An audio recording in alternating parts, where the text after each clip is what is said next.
상한가 갈 수 있는 종목들을 빠르게 배송해드립니다. 상한가 특급 배송, 안녕하세요. 진행의 유현정입니다. 자, 미증시가 간밤에 호조세를 보이면서 우리 증시 반등하는 듯 했더니 오후장에서 하락세로 전환을 하면서 결국 약보합권에서 마무리가 됐습니다. 코스피 같은 경우에는 겨우 2,400선을 좀 지지하는 모습이었고요. 코스닥 역시도 0.79% 빠지면서 좀 하락세를 보였는데요. 자, 어려운 시장 흐름 속에서도 오늘장 2차 전지주들은 좀 강세를 보여줬습니다. 특히나 양극재주를 중심으로 해서 좀 상승세를 보였는데요. 오늘 TCC 스틸이 15%가 넘는 오름세를 보여줬고 코스모 신소재 그리고 코스모 화학 등도 오늘장 각각 6%가 넘는 강세를 보여줬습니다. 자, 한편으로는 신규 상장주에 대한 기대감도 좀 올라오고 있는 모양새입니다. 오늘 코스피 시장에 입성한 두산 로보틱스가 오늘 51,400원 선에서 마무리가 되면서 공모가 대비해서 2배 수준으로 거래를 마쳤는데요. 한편으로는 또 한싹이 어제 코스닥 시장에 상장을 했죠. 그 이후로 이틀 연속 강세를 보여주면서 오늘장에서도 빨간불을 켜줬습니다. 자, 이렇게 IPO 시장에 대한 기대감도 좀 올라오고 있는 가운데 이 3분기 어닝 시즌도 앞두고 있는 상황인데요. 아직까지는 좀 금리 때문에 조금 시장이 어두운 흐름이긴 합니다. 이런 시장 분위기 속에서 어떤 전략을 우리가 좀 취해보면 좋을지 저희 상한가 특급 배송과 1시간 동안 함께 이야기 나눠보시죠. 오늘도 최고의 전문가님 모셨습니다. 화면으로 먼저 만나보시죠.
네, 하락장을 힘차게 이길 수 있는 방법, 이분과 함께라면 더욱더 빠르게 얻으실 수 있을 것 같습니다. 최인성 전문가님 모셨습니다. 어서 오세요. 네, 안녕하세요.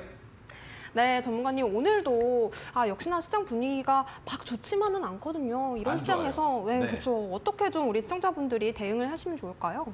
제가 어제도 말씀드렸지만 놀러 나가십시오. 지금 시장이 너무 안 좋습니다. 내일 과연 반전이 나온다면 그 반전 추세를 이어서 다음 주 화요일부터 매매하시는 게 맞다라고 보고요. 근데 내일도 시장 상황이 오늘처럼 안 좋으면 다음 주도 화요일 봐야겠지만 화요일 날 마찬가지로 안 좋아지면 수목금 연달아서 또 안 좋은 상황이 연출될 가능성 충분히 있습니다. 제가 어제 뭐라고 말씀드렸느냐. 미국 시장 보셔야 되고요. 그리고 종가가 아니라 시간의 가격까지 보시고 그다음에 종목에 진입하셔야 되는 종목들에 대한 말씀을 드렸었는데 오늘 종가가 돼서야 어제 메가토리 기법으로 포착된 종목에 매수 사인을 드릴 수 있었단 말입니다. 그 말은 무엇이냐면 내일 시장이 안 좋아진다 하더라도 여기에서부터는 가격 방어가 됐다라고 보는 것입니다. 메가토로 종목으로 포착된 종목군들이 오늘은 다른 종목들과 다르게 개별주의지만 시세를 방어했다라고 판단했고 그 판단 여하에 따라서 어떤 종목은 마이너스 1% 내외로 어떤 종목은 마이너스 2% 정도 더 내려간 가격에서 우리가 종가 베팅을 했다라고 말씀드릴 수 있겠지만 자, 여기에서부터 제가 언제든지 그 종목들을 어제 설명드렸던 종목들을 그 다음에 말씀드릴 때에는 처음 종목의 기법이 포착됐었던 빗기둥의 날짜의 종가를 기준으로 말씀을 드릴 거기 때문에 추가 수익을 가져갈 수 있는 상황이다라고만 이해해 주시면 좋을 것 같아요. 오늘 보시면 IT 관련주들 그리고 뭐가 있었습니까? AI 그리고 정보 보안 그리고 2차 전지 소부장 관련주들의 움직임이 조금 나타나는가 싶었지만 어땠습니까? 거의 대부분이 다 오후장에 들어서 주가를 반납하면서 장을 마감하는 경우들이 많았단 말이죠. 그 말은 오전에 수급이 불러일으켜졌었던 이유는 미국장이 호조성으로 끝이 났으니 우리나라 시장이 한 번 더 살아나주지 않을까라는 기대감이 있었으니 수급이 들어왔을 겁니다. 그런데 어땠습니까? 잠잠하게 유지가 되어야 할 때에는 부담스러운 거예요. 토르 기법이 어떤 식으로 포착이 됩니까, 여러분? 기준봉이 뜬 이후에 3일 이내에 진입을 해야 되는 이유가 무엇이었습니까? 바로 투매가 나올 수 있는 위험하다. 여기에서부터는 더 횡보하면 하락할 가능성이 높아진다라는 그 리스크를 우리가 줄이기 위해서 기준봉이 뜬 이후에 캔들 2개 또는 3개에서만 진입을 하죠. 그런데 오늘 시장은 어떻게 봐야 되느냐? 오전에 상승했던 종목들이 횡보하는 시간이 1분, 2분, 3분, 10분, 20분 길어지면 길어질수록 위험한 거 아니야? 이러다가 갑자기 매도가 나오면 주가가 큰 폭으로 내려앉을 텐데 라고 모두가 생각하다가 주가가 내려가기 시작할 때 어떻게 내려갔습니까? 정말 말도 안 되게 큰 폭으로 내려갔었다는 거예요. 그렇게 되면 매수로 인한 수급이 오전장에 들어왔었던 게 매도로 수급이 다 끝났음에도 불구하고 과거 시점에 들어왔던 수급의 물량 또한 마찬가지로 오늘 이탈했다라고 보는 게 맞는 거죠. 그러면 지금 지속적으로 추석 연휴 전부터 이탈만 하고 있습니다. 거기에 제가 오늘 오전에도 말씀드렸지만 뭐가 있습니까? 반대 매매가 지금 심화되어 가고 있다라고 말씀을 드렸죠. 그런데 이런 경우에 우리는 뭘 생각하면 되느냐? 코로나 때 어땠습니까? 주가가 엄청나게 큰 폭으로 내려앉으면서 지수가 박살이 났을 때 우리가 생각했던 건 이러다가 우리나라 망하는 거 아니야? 국가 부도 아니야? 라고 생각을 했겠지만 반대로 전문가들은 바닥권에 왔을 때 이거 완전 박앤세일이야. 여기서는 안 담으면 바보 멍청이야. 라고 생각하고 매수를 했더니 결국에 어떻게 됐습니까? 주가는 제자리까지 다시 올라갔단 말입니다. 그러면 지금 반대 매매가 나오면 나올수록 우리는 어떻게 해야 됩니까? 반대 매매가 나오고 있는 종목군들 중에 매출액이 괜찮고 회사가 튼튼한 기업들 중에 시가총액이 그렇게 크지 않으면서도 단단한 기업들은 지금 담을 때가 아니지라는 생각을 하는 겁니다. 그런데 그 담는 시기를 언제로 정하느냐가 가장 중요하겠죠. 노란톡방에서 장중에 올라갈 가능성이 높은 종목들을 여러분들께 제시해 드리는 것은 이런 여러 가지 모멘텀이 섞여 있으면서도 반대 매매보다는 오히려 주가가 상승할 가능성이 높은 종목들에 대한 안내를 드리고 있지만 자 보세요. 추석 전에 지속적으로 진짜 귀에 피가 나게 얘기했었던 거 뭐였습니까? 종목에 진입하실 때 2시간을 넘지 마세요. 라고 말씀을 드렸던 거. 아직까지 유효합니다. 그런데 그게 내일부터는 끝일지 아니면 다음 주 화요일부터는 2시간이 아니라 지속적으로 관찰하면서 추가적인 상승을 그리고 더 높은 수익률을 만들어 보실 수 있을 겁니다라고 말씀을 드리기 이전까지는 어렵다라고 보시면 돼요. 그런데 왜 내일 금요일 시장 모두가 다 금요일 날 위험하다, 어렵다 하는 그 금요일 시장에 주가가 상승할 수도 있다라는 얘기를 하느냐? 한 가지입니다.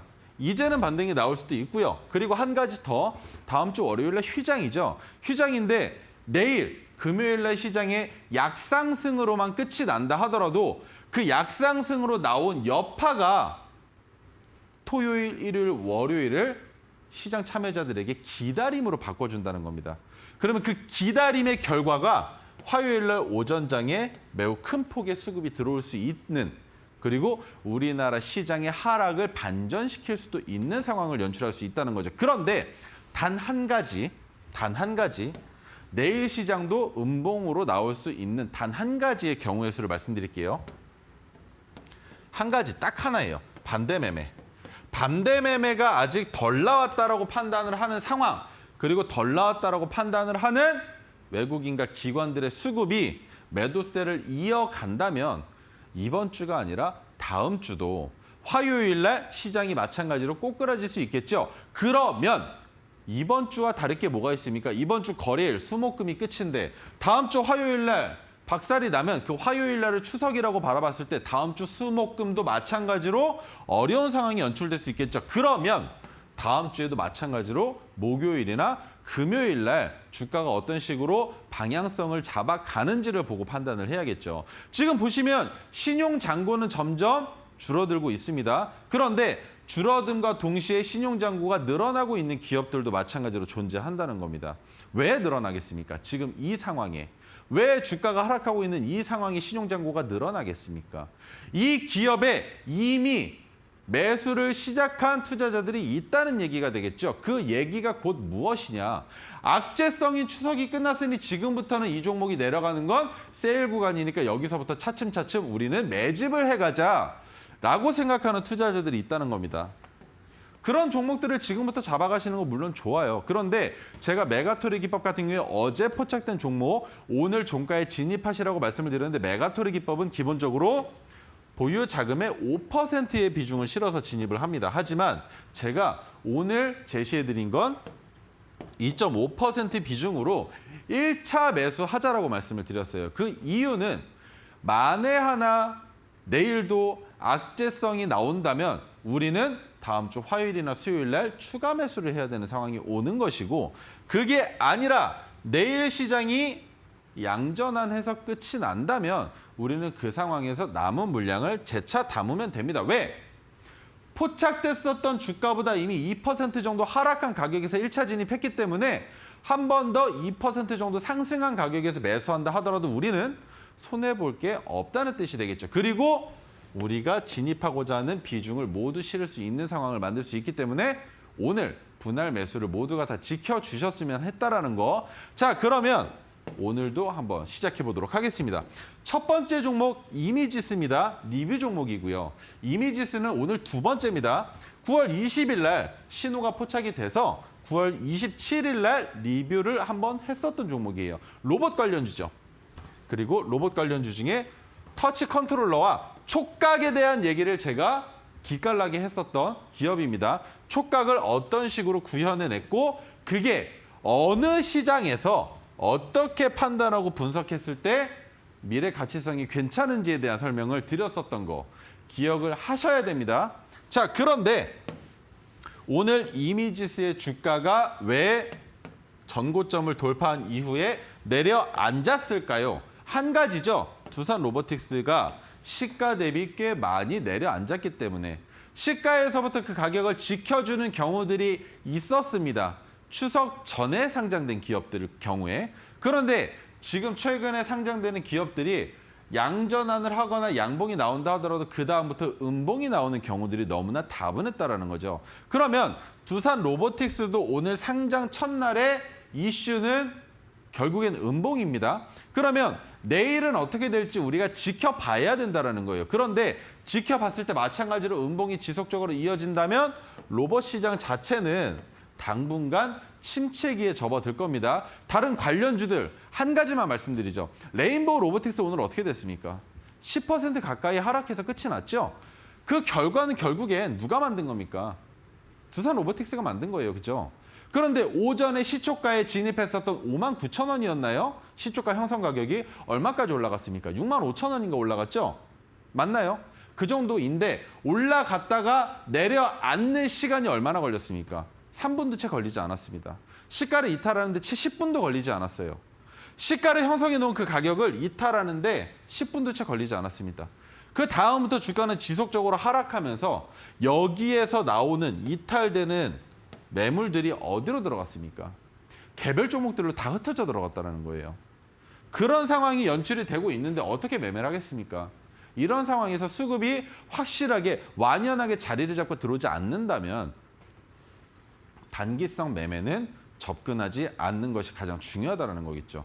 단기적으로 접근했을 때에도 우리가 보통 5%에서 10% 정도 수익을 만들어낼 수 있겠다라고 생각을 하시겠지만 저는 기본적으로 3%의 수익만 내도 아주 만족한다라고 생각을 합니다. 그런데 그 3%를 지금은 1%만 수익을 내도 단기성 매매에서는 성공했다라고 봐야 되는 시장이란 말이에요. 그런데 1%의 수익을 내지 못할 경우에는 마이너스 5%는 기본적으로 손실이 날 수 있는 시장이 바로 지금 시장입니다. 자, 이미지스를 설명드릴 때 이미 추석을 맞이하기 위해 월요일과 화요일에 주가를 조정했다라고 설명을 드렸던 기업입니다. 그 조정 구간이 여기였었고 자, 그 다음 조정을 마쳤다는 것은 전고점을 돌파하기 위해 너무나도 좋은 위치에 있다는 거죠. 수요일 날 윗꼬리가 길게 달리면서 양봉이 나온 이유는 추석 연휴 이전에 이미 횡보를 했다는 겁니다. 바닥으로 주가를 내렸다라는 거예요. 조정을 받은 이후에 추석이 끝나면 이슈가 나올 수 있는 종목들에 대한 설명을 드렸던 거 꼭 다시 기억을 해 주셔야 됩니다. 그리고 나서 오늘 뭐였습니까? 로봇 관련주들 중에 월요일, 화요일에 음봉이 나오고 추석이 끝난 이후에 수요일에 양봉이 나온 종목들은 뭘 준비한다고 말씀을 드렸습니까? 바로 두산 로보틱스의 상장을 준비하기 위한 작업을 한다고 설명을 드렸습니다. 그런데 오늘 전고점까지 주가가 올라가긴 했지만 결국엔 두산 로보틱스의 주가가 하락함에 있어서 모든 로봇 관련주들의 주가가 내려앉았다라고 보는 게 맞겠죠. 그러면 우리는 지금부터 이미지스를 어떻게 바라볼 것이냐. 4,500원 전고점 찍어놨으니 이제부터는 주가를 조금 해당 가격 구간에서 횡보해도 괜찮다. 얼마까지? 3,300원 정도 가격 구간까지는 내려갈 수 있다. 하지만 그 가격을 이탈하지 않고 토르기법이 포착된 날의 종가의 수평선 얼마입니까? 3,285원을 깨지 않는 종가가 지속적으로 이어진다면 우리는 한 번 더 시세를 만들어낼 수 있고 이미지스는 제가 어떤 기업인지 설명을 드렸었죠. 올해 말과 내년 상반기, 하반기까지도 그 이후로도 추가적으로 지속적으로 기대를 할 수 있는 기업입니다. 시각도 물론 중요하겠지만 로봇은 첫 시작이 촉각이었어요. 첫 시작이. 관절 구조를 만들었을 때 강아지 로봇 기억나시는지 모르겠습니다. 관절 로봇을 만들었을 때 그 로봇이 앞만 보고 갑니다. 앞만 보고 갔는데 그 앞만 보고 가다가 멈추는 현상을 구현해내기 위해서 만들었던 게 시각과 촉각이었어요. 그런데 촉각의 비중이 시각보다 더 클 수도 있다는 겁니다. 왜? 시각은 보는 상황에 따라서 바뀔 수 있죠. 그런데 테슬라에서 어떤 식으로 구현을 했습니까? 레이더가 아니라 라이다라는 것을 통해서 물체와의 거리를 측정하는 주파를 쏘기 시작했죠. 그게 결국엔 로봇에도 마찬가지로 시각을 구현해내는 방법이 될 텐데 우리 앞만 보고 운전합니까? 옆에도 봐야죠. 뒤에도 봐야죠. 아래도 봐야죠. 위에도 봐야죠. 다 볼 수 있겠습니까? 모두 다 센서를 장착할 수 있겠지만 그렇게 되면 인간화해서 로봇을 구현해내기에는 조금 이상하고 어색할 겁니다. 그래서 이 촉각에 대한 신경을 안 쓸 수가 없다는 것이고 이미지스 매출에 나쁘지 않고 촉각으로 인한 수혜를 받을 가능성이 있고 로봇주라고 설명을 드렸었죠. 로봇주는 결국엔 전기차, 반도체, AI를 통틀었을 때의 관련주로서 가장 크게 성장할 가능성이 높은 테마라고 설명을 드렸던 기업이 바로 이미지스이고 이런 식으로 수익 구간을 만든 이후에 한 번 더 수익을 만들어낼 수 있다면 이미지스는 오늘 두 번째니까 세 번째로 여러분들께 찾아뵙고 인사드릴 수 있을지 모르겠습니다. 그 이유는 단기간에 주가를 상승시켜야 하는데 단기간에 주가를 상승시키기 위해선 당장 내일이나 화요일 날 주가가 반등을 보여주어야 할 것이고 그 반등의 핵에는 두산 로보틱스가 있을 가능성도 충분히 있다라고 보는 겁니다. 그래서 내일과 다음 주 화요일 그리고 다음 주 금요일까지 지켜봤을 때 우리가 어떤 식으로 주가를 조정받는지 그리고 로봇 관련주들이 어떻게 흘러가는지를 보고 이미지스를 한 번 더 여러분들께 인사시켜드릴 수 있으면 좋을 거라고 생각을 하고 있고요. 그리고 이미지스는 지금부터는 기법, 토르 기법으로 포착이 됐지만 장바구니로도 담아올 수 있는 기업이다라고 여러분들이 이해해 주시면 좋을 것 같습니다. 자, 오늘 노란 톡방에서도 한번 단기 매매로 접근했었던 기업인 주민터넷인데 9월 18일 날 토르 신호가 포착이 됐던 기업입니다. 데이터 센터와 AI 관련주로 엮여 있었고 플랫폼 자율 규제에 이번 달 입법이 추진된다라고 설명을 드렸었죠. 그런데 뭘 하는 기업이었습니까? 가짜 뉴스를 판별하는 기업이다라고 설명을 드렸었어요. 최근에 미국에서도 가짜 뉴스에 대한 붐이 일어나고 있고 우리나라에서도 과거부터 지속적으로 이 가짜 뉴스를 판별해내기 위한 작업이 이루어졌었지만 사람이 실질적으로 확인하는 작업은 너무나 오래 걸리죠. 그래서 그 작업을 AI를 통해서 하고 있는 기업 중에 1위인 기업이 바로 주민터넷이다라는 설명 드렸던 거 기억을 하실 겁니다. 관련주들에 대한 설명도 드렸었죠. 그리고 미국 아마존의 생성형 AI 기업인 엔트로픽의 최대 40억 달러를 투자받는 예정이 있다라는 소식을 제가 말씀드린 적이 있었는데 이 40억 달러를 투자를 한다라는 게 얼마나 대단한 것이냐. 아마존이 투자를 했지만 아마존과 별개이지만 같은 섹터라는 이유만으로도 주가가 성장할 수 있다, 상승할 수 있다라는 모멘텀이 작용한다라고 이해하시면 되는데 자, 우리가 진입했었던 날짜는 바로 이때입니다. 진입한 이후에 악재가 있었죠. 물론 그 악재는 해당 관련주의 악재가 아니었습니다. 바로 정치 테마주들로 수급이 쏠리던 그 시기에 수급이 휩쓸리면서 나온 악재였었죠. 그런데 핑크색 지지선을 깨는 음봉이 나오지 않은 상황에서 주가를 들어 올리는 상황이 언제 나왔습니까? 바로 추석을 앞두고 주가를 올렸기 때문에 이 기업은 추석 전에 웬만하면 주가가 하락하는 것이 당연한데 혼자 상승하고 있네요 라고 설명을 드렸었던 걸 기억하시는지 모르겠습니다. 물론 오늘 하락하긴 했지만 이 하락이 하락 추세로 이어지기에는 거래량이 너무나 턱없이 낮다라는 거. 그러면 오늘의 음봉이 나온 것은 지금부터 주민터넷이 어떻게 가겠냐라는 생각을 했을 때 한 가지 우리가 판단할 수 있는 거. 당분간 지수를 따라 움직이는 척 할 가능성이 있다라는 겁니다. 그러다가 지수랑 따라 움직였는데 지수가 상승할 때 뉴스를 내보낸다면 어떻게 되겠습니까? 지수도 상승하는데 주가도 상승한다? 근데 지수의 상승폭보다 주가가 더 큰 폭으로 움직인다? 그러면 매우 큰 폭의 수급이 들어올 가능성이 있겠죠. 그러면 그 수급이 들어오기 이전에 오늘 노란톡방에서 주민터넷을 매수하자라고 말씀드렸던 이유는 거래량이 붙질 않아요. 그런데 움직임이 나쁘지가 않습니다. 이 상황 그리고 이 박스권 상단으로 가기 위한 박스권에 있는 이 초석의 자리는 무엇이냐? 지금 이 자리는 높은 가격 구간이 아닙니다. 그죠?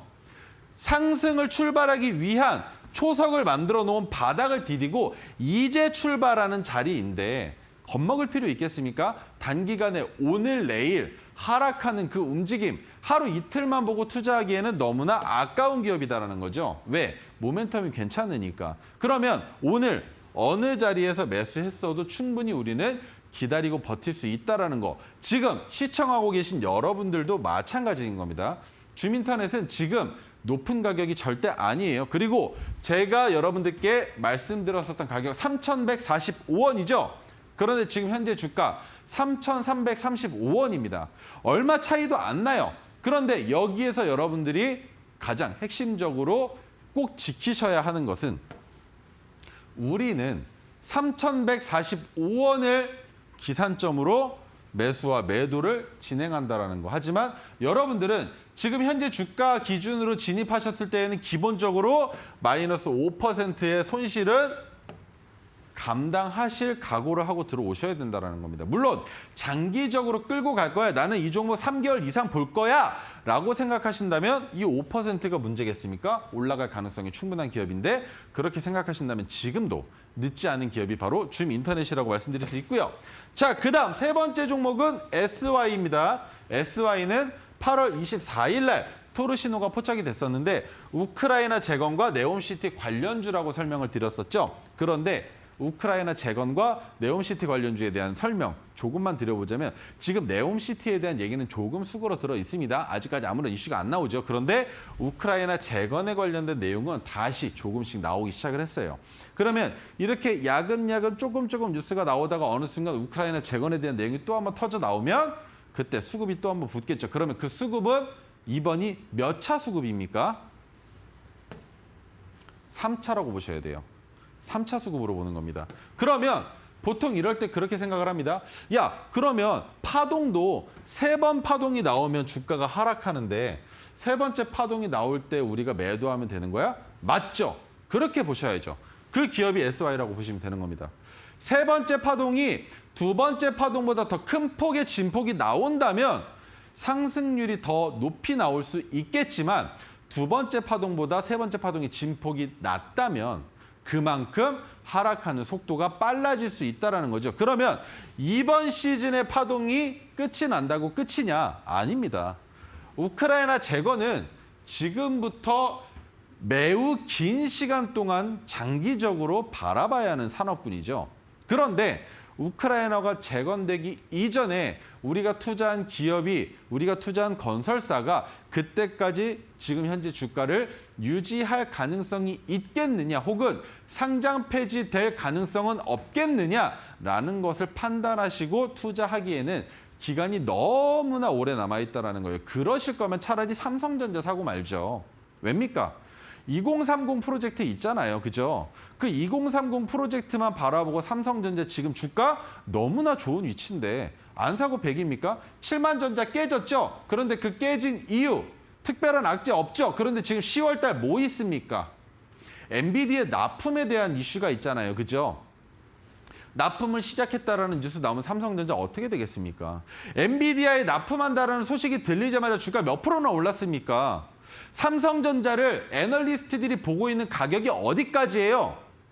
10만 전자 이제 아니죠. 엔비디아에 납품한다라는 소식이 들리는 순간부터 삼성전자는 13만 원까지도 올라갈 가능성이 있다는 얘기가 나오고 있습니다. 그러면 지금 삼성전자와 비견해서 보고 있는 기업이 뭡니까? SK 하이닉스죠. 그러면 두 기업을 놓고 봤을 때 장기적으로 투자할 수 있는 가능성이 높은 기업을 어디라고 판단하는 게 맞습니까? 삼성전자라고 보는 게 맞겠죠. 왜입니까? 삼성전자는 지속적으로 배당도 주면서 소각도 하면서 주가는 점차 상승을 이어가고 있다라는 거. 그러면 반대로 우리나라 기업 중에 엄청나게 커진 굴지의 기업 뭐가 있습니까? 쿠팡 있죠. 쿠팡이 미국에 상장했을 때 얼마였습니까? 100조였습니다. 근데 지금 얼마예요? 40조죠. 40조인데 이 40조도 고평가되고 있다고 판단할 수 있는 겁니다. 그 이유, 지금 쿠팡이 결국엔 OTT 사업까지 뛰어들었지만 넘어야 할 벽은 무엇이냐? 미국 시장입니다. 미국 시장에서 과연 우리나라처럼 로켓 배송할 수 있겠습니까? 안 되겠죠. 땅덩어리가 그렇게 큰데 이 로켓 배송을 하기 위한 그 주마다의 법률과 그리고 주마다 일할 수 있는 근로자들을 만들어내는 그런 사업을 구상하기 위해서는 쿠팡이 지금보다 더 많은 투자를 해야만 가능하다는 것. 그리고 넘어야 할 벽. 아마존 어떻게 넘을 겁니까? 그렇죠. 그러면 넘지 못한 상황에서 40조의 지금 현재 위치를 유지하기 위해서는 그만큼의 매출을 만들어내야 할 텐데 OTT 사업이 그렇게 만만하겠습니까? 넷플릭스를 뛰어넘을 가능성이 있겠습니까? 쿠팡 플레이에 넘어갈 수도 있겠지만 당장은 어렵다는 겁니다. 왜? 산업에 뛰어들어 산업에 진출해서 쿠팡에서 지금 우리가 볼 수 있는 OTT가 종류가 그렇게 많지 않다는 거예요. 그러면 더 많은 직원들이 더 많이 뛰어다니면서 결국에 판권을 따와야만 가능한 상황일 텐데 이런 식으로 쿠팡을 바라보는 눈이 결국엔 SK 하이닉스를 보는 관점과 비슷하다는 겁니다. SK 하이닉스는 우상향을 지속적으로 하긴 하지만 변동폭의 박스권이 아직까지도 유지가 되고 있어요. 하지만 삼성전자는 박스권이 지속적으로 올라가고 있다는 겁니다. 그게 가장 중요한 이유예요. 미국에 상장되어 있는 성장 가치가 높은 기업들과 가치를 나란히 하고 있는 기업들 중에 우리나라의 굴지의 기업은 삼성전자가 독보적입니다. 그래서 투자를 할 때 장기적으로 우크라이나 재건에 대한 투자를 하실 거라면 차라리 삼성전자로 몸집을 불리시고 그 다음에 그 불린 몸집을 가지고 우크라이나의 전쟁이 종결됐다라는 소식이 들리는 그 순간부터 투자하셔도 늦지 않겠죠. 그렇게 이해하시면 내가 지금 1억을 가지고 있는데 우크라이나 전쟁이 종결되는 시점이 언제 올지 모르는 그 기간 동안 내 자본을 점점점 늘려나가시는 겁니다. 늘려나가시다가 그때 이슈가 나올 때 이 테마는 재건이 시작되고 나서도 최소 5년 이상 매출이 보장되는 산업이죠. 그러면 그때 투자하시는 게 뭐가 나쁘다는 겁니까? 그죠? 지금은 몸집을 불리실 때입니다. 그리고 이 몸집을 불리시는 과정에서 언제 시작을 하시느냐가 가장 중요하다고 판단하시겠지만 몸집을 불리실 거면 내일부터 매수 들어가시면 됩니다. 분할 매수 하시면서 언제까지 주가가 갑작스럽게 돌아서는 그 상황까지 그때까지 매집을 끝내시고 그 다음부터 지금 내려앉은 주가가 다시 원위치로 왔을 때 매도만 하신다고 해도 2배 이상의 수익은 충분히 만들 수 있다고 보고 있습니다. 자, SY에 대한 설명을 드리다 말았는데 SY는 조립식 샌드위치 판넬을 제조한다고 설명을 드렸었죠. 최근에 집을 짓는 젊은 친구들, 20, 30대 그리고 30대 부부들이 신혼 부부들이 이제는 더 이상 콘크리트 집을 잘 안 지으려고 합니다. 그리고 잘 안 사려고 합니다. 그 이유는 내가 일하는 지역이 수도권일 가능성이 높다라는 거. 하지만 수도권에서는 내 집 마련하기가 신혼부부들에게는 너무나 어렵죠. 그러면 위성도시로 지방 쪽으로 내려가야 되는데 내려가게 될 경우에 어떻습니까? 내가 여기에 땅을 사서 집을 지었을 때 이 집의 가치가 올라갈 가능성이 있을까라는 걸 판단하고 있다는 겁니다. 자, 부동산을 봤을 때 어땠습니까? 부동산의 버블이 꺼지면서 모두가 일제히 부동산의 가격이 내려앉았죠. 그런데 왜 강남군만 부동산의 가격이 다시 화랑을 찾았습니까? 결과는 하나입니다. 우리는 세력이 될 수 없고 강남에서 땅을 가지고 있는 사람들은 세력이기 때문이죠. 야, 물건 나온다고 다 매집해. 그리고 그들은 팔 필요가 없어요. 그러다가 매집이 끝나니까 어떻게 됩니까? 강남에서 진짜로 정말 필요로 인해서 집을 사야 되는 가구들이 생기겠죠. 그 가구들이 집을 살려고 보니까 어떻습니까? 물건이 없어요. 물건이 없으면 어떻게 됩니까? 가격은 올라가겠죠. 그러면 이거 더 올라갈 텐데 지금 팔아줘?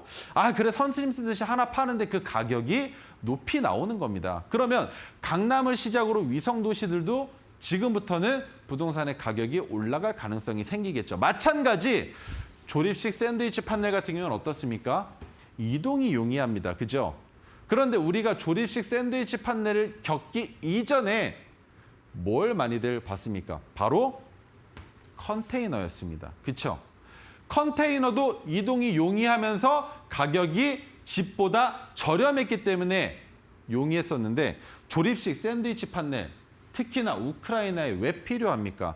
다시 한번 설명드리겠습니다.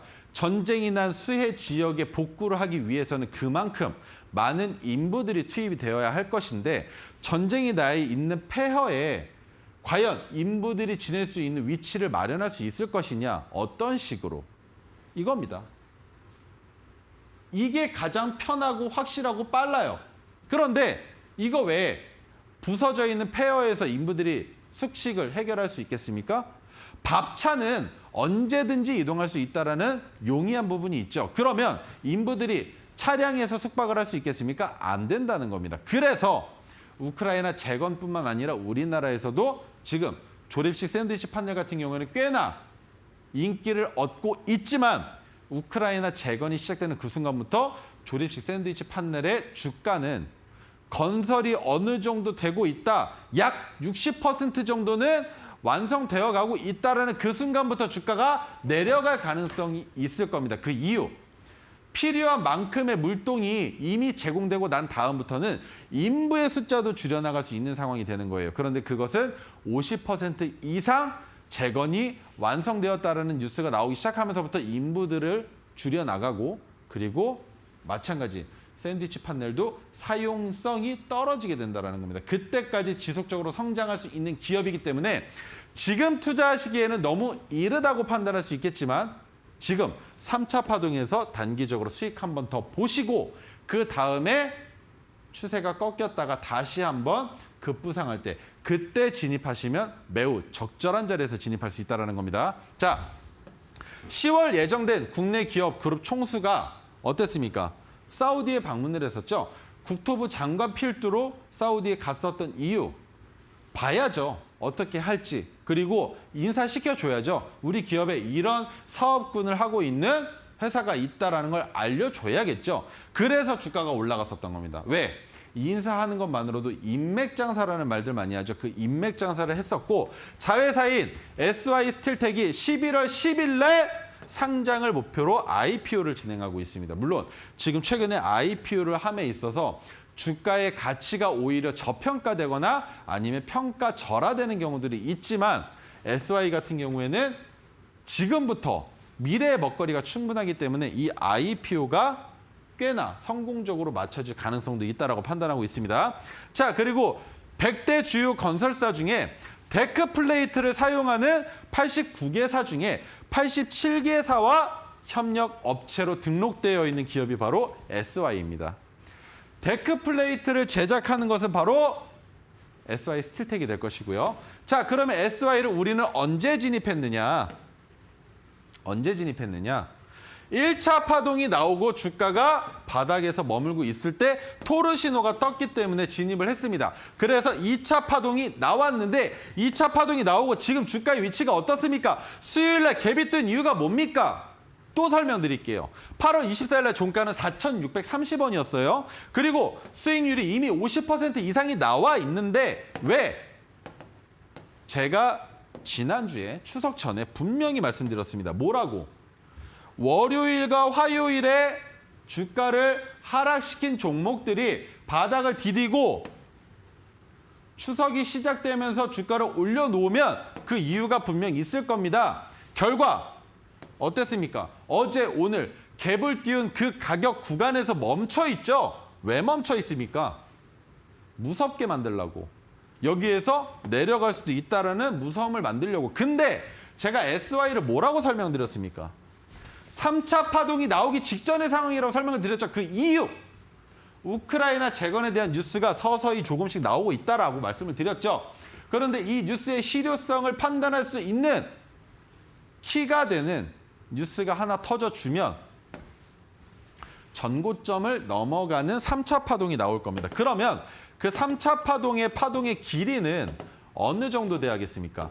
그 길이를 알고 계셔야 여러분들이 어느 시점에서 매도를 해야 되겠구나라는 사인을 잡으실 수가 있겠죠.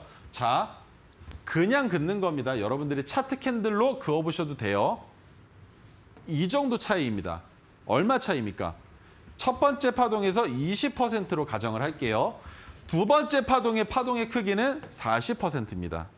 그러면 해당 종목이 40%까지 한 번 더 상승해주는 3차 파동이 나온다면 그 가격은 10,000원이 넘어갑니다. 그러면 우리는 어디에서 분할 매도를 하면 가장 이상적이냐? 3차 파동이 나왔을 때 1차 분할 매도의 가격은 9,000원이 가장 적당하다고 보고 있습니다. 엄청 높은 가격이라고 생각을 하실 거예요. 심지어 잡은 가격이 4,630원인데 9,000원이면 2배 장사죠. 근데 2배 장사하면 안 됩니까? 모멘텀이 이렇게 확실한 기업인데 그리고 3차 파동으로 수익 내놓고 그다음에 주가 내려앉으면 내려앉는 거 다 기다리시면 돼요. 어디까지 내려오나 지켜보시고 내려왔을 때 그 가격에서 매집해가지고 또 데드캣 바운스가 나올 수도 있겠죠. 그 데드캣 바운스 나오면 아 지금 팔 때 아닌데 왜 자꾸 팔라고 꼬셔. 한 번 또 매도하시면 됩니다. 그렇게 매도하셔서 수익 내시고 또 내려오면 또 사시면 돼요. 모처럼 강남 부동산을 많이 보유하고 있는 세력들처럼 우리가 매매하실 수가 있다는 거죠. 자, SY에 대한 설명 여기까지 드리도록 하고요. 오늘은 제가 선물을 또 들고 나왔는데 시간이 없으니까 이 선물들은 여러분들께 이따가 우리 현정앵커님을 통해서 받으실 거예요. 저는 설명 이어가겠습니다. 자, 첫 번째 오늘 가져 나온 종목 장바구니 종목입니다. 토르 기법은 오늘도 역시나 포착되지 않았어요. 그 이유는 시장 상황이 안 좋을 때는 아예 나오질 않습니다. 자, 대호 AL인데 알루미늄과 철도 관련주로 엮여 있고 알루미늄에 관련된 종목은 제가 이미 한번 여러분들께 인사시켜드린 적이 있어요. 현대 로템의 1차 벤더로 고속전철, 경전철 등을 제작하는 기업이고 지난 8월 대주주가 변경됐습니다. 비덴트에서 비즈 알파로. 그런데 이 비덴트는 지금 상장 폐지 요건에 걸려서 거래 정지가 되어 있죠. 비트코인 관련주라는 말입니다. 그러면 악재는 지난 연도에 해소가 됐다라는 거. 작년 추진한 2차 전지 사업을 철수했다라고. 그래서 비덴트가 지금 매우 안 좋은 상황이다라는 겁니다. 재무구조 개선을 위한 기존 알루미늄 소재를 강화하겠다. 사업군을 강화하겠다. 그런데 그 선택이 너무나 탁월했다라는 겁니다. 2차 전지를 작년에 진출했으면 더 좋았겠죠. 하지만 지금 현재 시장으로 봤을 때 대호 AL의 주가를 판단하고 있는 투자자의 입장으로 봤을 때 2차 전지 때 못 들어갔으니 이번에는 들어갈 수 있는 사업을 만들고 있다는 거겠죠. 이해가 되실까요?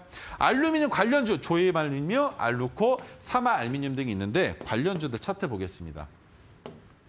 조이알루미늄 이미 고점을 한번 돌파하고 산을 만들었어요. 그러면 이 산을 돌파하기 전까지는 해당 가격 구간에서 박스를 그릴 가능성이 높은 기업이겠죠. 그런데 지금 현재 주가의 위치는 저평가라고 볼 수 있겠습니까? 아닙니다. 핑크색 지지선이 지속적으로 낮아지고 있기 때문에 어디까지 내려갈지에 대한 판단을 우리가 섣부르게 하면 안 돼요. 다만 한 가지 확실하게 알 수 있는 건 이 가격 어디입니까? 고점을 찍었을 때 저점이죠. 그리고 주가가 깨지기 직전에 지지를 받았던 가격입니다. 그러면 이 가격까지 다시 올라와 준다면 그때부터 조이알루미늄은 우리가 바라볼 수 있는 상황이 되는 것이고, 자, 두 번째 알루코는 어떻습니까? 알루코는 전고점을 돌파하지 못했네요. 그러면 알루코는 지금 현재 가격 구간을 통째로 박스권으로 봐야겠죠. 그러면 알루코는 언제 우리가 매수할 수 있느냐? 알루코는 지금도 위험합니다. 지금도. 언제까지?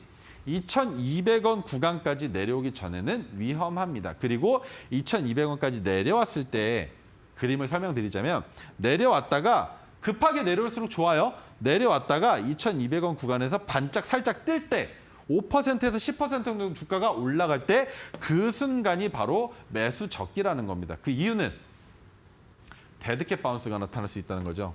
데드캣 바운스가 나타나면 거기에서 매수해서 단기적으로 올라가는 상승분을 기술적으로 맛볼 수 있는 기업이 알루코라고 설명을 드리지만 전고점을 넘어가기 이전에는 장기적인 투자가 어렵다라는 거. 자, 그럼 세 번째, 사마알루미늄 마찬가지로 전고점을 최근에 돌파하면서 사마알루미늄은 투자할 가치가 충분히 있다. 알루미늄 관련주라고 설명을 드렸었던 게 기억이 나실 거예요. 그리고 제가 분명히 매수해도 괜찮다라고 말씀을 드렸었죠. 왜? 올라갈 수 있는 가능성이 충분히 있다라고 설명을 드렸었던 건 기억하셔야 됩니다. 그러면 지금 현재 주가 오늘 어땠습니까? 갭을 띄워서 결국에 윗꼬리 아랫꼬리가 길게 달렸지만 양봉이다. 거래량 그렇게 크게 붙지 않았다. 그러면 여기에서 전고점을 넘어갈 가능성까지도 엿볼 수 있는데 지금 알루미늄 관련주들의 움직임이 심상치가 않다라는 게 다시 한번 핵심이 되는 겁니다. 거기까지만 기억해 주시면 돼요. 집중적인 내용은 투자할 수 있는 포인트는 노란 톡방에서 안내해 드릴 겁니다. 자, 그러면 대호 AL은 왜 지금 가지고 왔니? 1차 상승을 보여줬을 때 알루코처럼 박스권이잖아. 그죠? 그런데 한 가지 다른 점이 있습니다. 장기 차트로 먼저 설명을 드려야 되겠네요. 여기에요. 못 올라갔죠. 그리고 지금 현재 주가 기준으로 어떻습니까? 언제? 추석 전에 주가를 올렸죠. 그런데 오늘은 시장 상황이 좋지 않아서 음봉이 나왔는데 거래량은 없습니다. 거래량이 없어요. 그러면 해당 가격 구간을 지키면서 주가가 해당 가격에서 박스를 그리고 있다면 2,540원은 넘어가는 게 일도 아니겠죠. 그러면 지금 현재 주가 2,170원 기준으로 2,540원까지 20%가량 되는데 못 넘어가겠습니까? 넘어갈 가능성이 매우나 큰 종목이 바로 대호 AL이라고 설명드릴 수 있고요. 자, 그다음 여러분들께서 의심하실 수 있는데 의심하실 필요 없습니다. 메가토리 기법으로 네이버가 떴어요. 생성형 AI 관련주의죠. 다른 거 안 읽겠습니다. 읽을 필요도 없습니다. 왜 네이버를 가져왔는지에 대한 설명 드릴게요. 셀바스 AI 이미 제가 방송에서 먹거리를 가지고 나와서 먹었던 종목인데 지금 현재 주가 위치가 많이 내려앉았다 정도로만 보시면 되고, 코난 테크놀로지 최근에 마찬가지로 상승을 크게 만들었었던 기업인데 지금 현재 주가가 바닥권에서 기어가고 있다. 바닥 박스권에서 기어가고 있다. 그리고 코난 테크놀로지는 자꾸 손절해야 되나요? 라고 물어보시는데 아직 일러요. 손절하실 필요 없습니다. 올라갈 가능성 충분히 있어요. 자, 마음 AI는 어땠습니까? 여러 번 뉴스를 포함한 주가를 상승시켰고 토르 기법으로 포착되고 그 다음날 상한가를 갔었던 이력이 있는 아주 이쁜 친구죠. 그런데 이 친구 지금부터는 볼 수가 없습니다. 왜? 데드캣 바운스가 나올 수 있는 자리까지 왔는데 그 자리에서 잘못 잡으면 큰 코 다칠 수도 있기 때문에 매우 조심스럽게 진입해야 되는 종목이라는 겁니다. 거래량이 줄어드는데 지속적으로 내려가는 이유는 이 해당 가격 구간에서 매수하셨던 사람들이 추가 매수를 어디서 해야 되는지조차도 판단할 수 없을 만큼 주가가 너무나 큰 폭으로 내려앉고 있기 때문인데 그러면 사도 되는 거 아니야? 물론 맞죠. 물론 맞지만 얼만큼 반대로 상승할 수 있을지에 대한 판단을 할 수 없기 때문에 위험하다라고 말씀을 드리는 거고. 자, 네이버입니다. 드디어 네이버인데 보세요. 과거 시점에 단 한 번도 토르 신호나 메가 토르 신호가 뜬 적이 없습니다. 그런데 오늘 18만 9,400원에 메가토르 기법이 포착이 됐다라는 거. 그리고 핑크색 지지선이 한 단계 올라와 줬다라는 거. 자, 그러면 여기에서 우리가 보는 건 무엇입니까? 자, 여기까지 봤을 때는 바닥을 딛고 한 단계죠. 그런데 한 단계가 아니라 두 단계입니다. 오늘로써. 제가 뭐라고 말씀드렸습니까? 핑크색 지지선이 두 단계 올라와 주면 메가토르 기법이 포착되지 않는다 하더라도 해당 핑크색의 가격보다 주가가 내려오면 거기서 매수할 수 있다고 설명을 드렸었죠. 기억하실 겁니다. 그래서 네이버를 오늘 1차 분할 매수를 했어요. 5% 진입을 하는데 1차 분할 매수한 이유, 내일 갑자기 주가가 상승할 가능성도 있지만 18만 9,400원보다 낮은 가격에서 우리가 잡기 위해서입니다. 그런데 1차 분할 매수한 이유, 못 잡을까 봐 내일부터 주가가 바로 상승할 수도 있기 때문에 오늘 1차적으로 맛보기용으로 분할 매수를 했다라고 여러분들이 이해하시면 되는 것이고, 자, 진입하실 때 진입하시는 가격은 18만 9,400원보다 낮기만 하면 됩니다. 자, 그럼 여기까지 오늘 제가 가지고 나온 내용들에 대한 설명을 드려봤고요.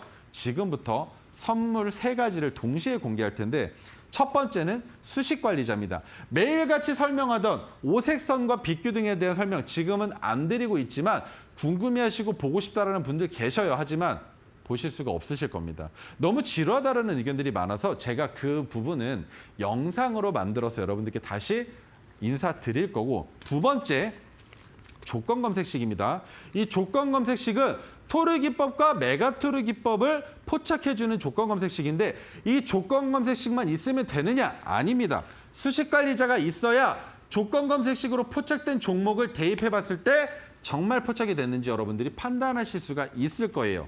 자, 그리고 마지막으로 가장 중요한, 오늘 안 받아가시면 또 후회하십니다. 추석 명절 때에도 분명히 말씀드렸어요. 이거 받아가셔서 공부하시고 종목들 중에 포착되어 있는 종목들 혹은 주가가 상승하고 있는 종목들을 우리가 잡기 위해서는 꼭 어떤 식으로든 공부를 하셔야 된다고 말씀을 드렸는데, 자, 내일이 지나면 또 토, 일, 월요일 쉬게 되겠죠. 그 시간에도 여러분들이 주식시장을 그리고 이 막둥이 전문가 최인성이 어떤 식으로 바라보는지 이해하시려면 꼭 자료집 그리고 수식관리자, 조건검색식 이 3가지를 노란톡방 들어오셔서 받아가셨으면 좋겠습니다. 우리 현정 앵커님 만나 뵙고 받는 방법 안내 받으시면서 오늘 시간 마무리하도록 하겠습니다. 네, 최인성 전문가님을 만나볼 수 있는 방법은요. 노란톡방이 가장 빠르고 정확한 방법입니다. QR코드를 핸드폰 기본 카메라로 가까이 화면에 가져다 대시면요. 링크가 작게 하나 뜨는데요. 노란색 링크 터치한 이후에 참여 코드 입력하세요 뜨면 8784 4자리 입력하시면 바로 오픈 채팅방이 열립니다. 이 노란톡방 안에서는 우리 최인성 전문가님의 노하우가 가득 담겨있는 3가지 선물이 주어지고 있는데요. 수식관리자 첫 번째 선물입니다. 두 번째 검색기, 토르 종목을 걸러줄 수 있는 포착할 수 있는 검색기, 그리고 자료집까지 공부하실 수 있도록 다 드리고 있으니까요. 선물까지도 노란톡방 안에서 챙겨가 보셨으면 좋겠습니다. 자, 아쉽지만 우리 전문가님 보내드릴 시간입니다. 오늘도 고생 많으셨습니다. 감사합니다. 네, 어려운 시장 대응하시느라 고생 많으셨습니다. 끝으로 본 방송에서 제공해드리고 있는 정보는요. 투자 판단에 대한 조언이지 해당 종목의 가치와 상승률은 보장하지 않는다는 점 유의해 보시기 바라겠습니다. 저희가 준비한 소식은 여기까지고요. 내일 이 시간에 다시 찾아뵙도록 하겠습니다. 시청해주신 여러분 고맙습니다.